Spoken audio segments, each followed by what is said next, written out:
আসসালামু আলাইকুম। আমি আজাদ। একজন সাধারণ জনগণ, একজন বাংলাদেশের সাধারণ নাগরিক।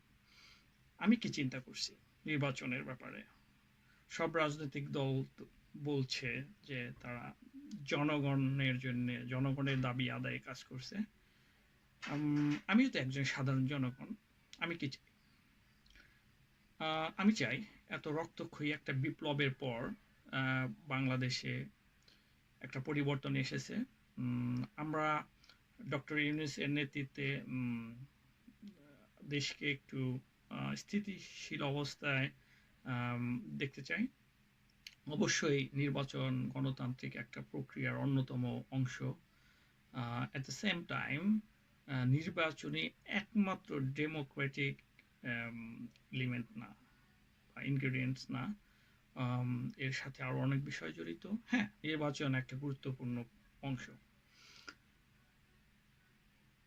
আমি একজন সাধারণ নাগরিক হিসেবে চাই ডক্টর ইউনূস তার যে আন্তর্জাতিক পরিমণ্ডলে প্রভাব আছে সেগুলো ব্যবহার করে আমাদের দেশটাকে একটু এগিয়ে নিয়ে যাক। সেই সাথে দেশে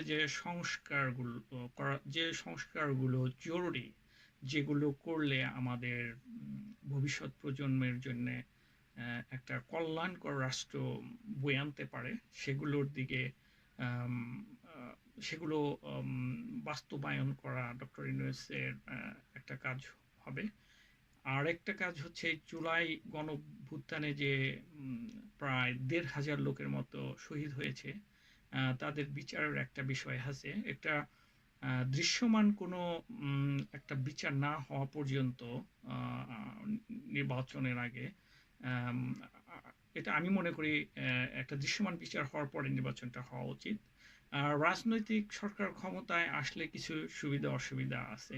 তাদের আম ইউনূস সরকার যেভাবে সিদ্ধান্ত গ্রহণ করতে পারবে, প্রশাসন থেকে শুরু করে বিভিন্ন সেক্টরে, সেটা আ রাজনৈতিক দলগুলোর জন্য একটু চ্যালেঞ্জিং হয়ে যাবে। কারণ তাদের দলীয় নেতা-নেত্রীদের কথা শুনতে হয়, সুবিধা-অসুবিধা দেখতে হয়। বিভিন্ন প্যারামিটার বা ফ্যাক্টর কাজ করবে এখানে। আম সো আমি চাইবো ডক্টর ইউনূস আ জরুরি যে সংস্কারগুলো আছে সেগুলো করুক। সাথে, সাথে বিচারের কার্যক্রমটা দৃশ্যমান অগ্রগতি করুক।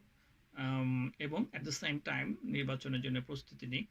উম আর বিএনপি সহ রাজনৈতিক দলগুলোর উচিত ইউনূস সাহেবকে আম কোঅপারেট করা, রাইট?